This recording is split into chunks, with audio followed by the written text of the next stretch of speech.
Assalamualaikum warahmatullahi wabarakatuh. Perkenalkan, nama saya Sylvia Dwi Margareta, kelas Fikih Muamalah D. Video ini dibuat untuk memenuhi tugas akhir semester mata kuliah Fikih Muamalah. Di sini saya akan menerangkan tentang materi Fikih Muamalah. Pengertian Fikih Muamalah. Fikih berasal dari kata al-fahm, yang artinya faham dalam seluruh dimensi agama. Muamalah berasal dari kata a'mala, artinya saling bertindak. Jadi, fikih muamalah merupakan faham ilmu pengetahuan di bidang harta yang di dalamnya terdapat transaksi antara manusia satu dengan yang lainnya. Pengertian amwal atau harta. Harta secara bahasa artinya adalah condong, cenderung, dan miring. Secara istilah, harta memiliki makna sesuatu yang diinginkan manusia, baik untuk disimpan atau memberikannya kepada orang lain. Unsur harta ada dua, yaitu a'niyah harta yang mempunyai wujud dan unsur urf yang tidak mempunyai wujud. Harta memiliki manfaat untuk memenuhi kebutuhan sehari-hari dan lain-lain. Makna akad. Pengertian akad berasal dari bahasa Arab al-ahad, artinya perikatan, perjanjian, persetujuan, dan permufakatan. Rukun akad adanya dua belah pihak, objek akad dan redaksi akad. Syarat objek akad yaitu berbentuk harta, dimiliki seseorang, dan bernilai harta menurut syarat. Pengertian bai. Kata al-bai dalam bahasa Arab berarti jual beli. Jual beli merupakan pertukaran sesuatu dengan sesuatu yang lain.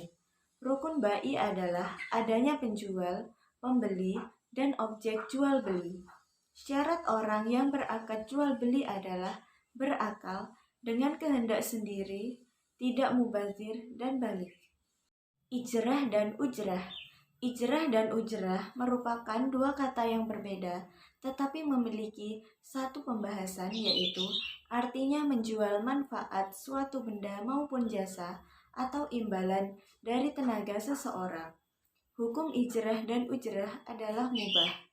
Rukun ijrah dan ujrah adalah akhir, orang yang berakad, sigot akad, dan ujrah atau upah. Pengertian ariyah. Ariyah merupakan suatu kegiatan muamalah yang memberikan manfaat sesuatu yang halal kepada orang lain untuk diambil manfaatnya dengan tidak merusak zatnya, tetap dapat dikembalikan kepada pemiliknya. Rukun ariyah adalah orang yang memberi pinjaman, orang yang dipinjami, dan orang yang dipinjamkan. Syaratnya adalah balik, berakal, dan tidak mahjur alaih. Pengertian khorot.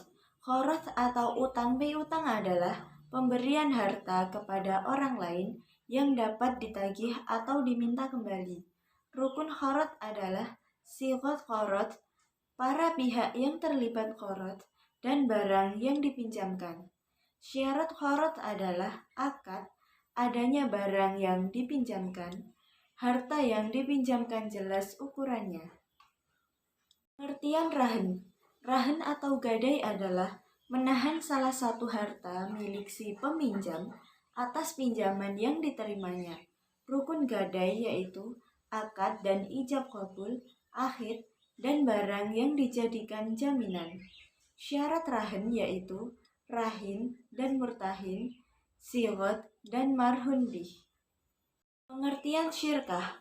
Syirkah merupakan kerjasama antara dua orang atau lebih dalam berusaha yang keuntungannya dan kerugiannya ditanggung bersama.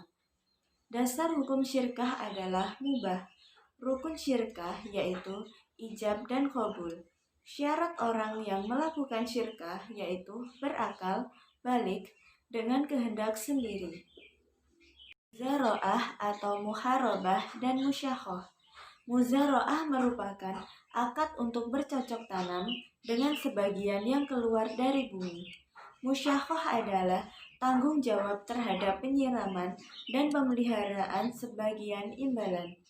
Hal yang membatalkan yaitu habis masa muzaro' atau salah seorang berakat meninggal dan adanya uzur. Pengertian mudharabah.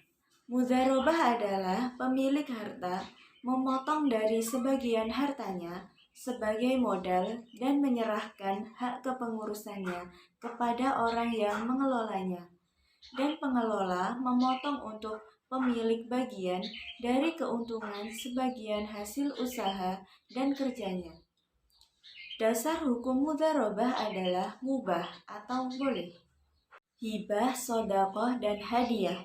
Hibah merupakan pemberian yang dilakukan seseorang saat masih hidup kepada orang lain yang diberikan secara sukarela, baik berupa harta atau yang lainnya. Sodakoh merupakan pemberian seseorang muslim kepada orang lain secara sukarela dan ikhlas tanpa dibatasi oleh waktu dan jumlah tertentu. Hadiah merupakan pemberian dari orang sebagai bentuk rasa syukur dari pemberi hadiah. Pengertian riba. Riba merupakan pengambilan tambahan baik dalam transaksi jual beli maupun pinjam meminjam secara batil atau bertentangan dengan prinsip-prinsip muamalah. Macam riba yaitu riba qard, riba jahiliyah, riba fadl, dan riba nas. Hukum riba adalah haram. Pengertian munakohat. Kata munakohat berasal dari kata nakoha yang dalam bahasa Indonesia artinya adalah kawin atau pernikahan. Rukun pernikahan yaitu adanya mempelai laki-laki, perempuan, dua orang saksi, dan sigot ijab kabul. Syarat pernikahan yaitu calon mempelai perempuannya halal dinikah oleh laki-laki yang ingin menjadikan istri, dan akad nikah yang dihadiri oleh saksi. Sekian presentasi dari saya. Wassalamualaikum warahmatullahi wabarakatuh.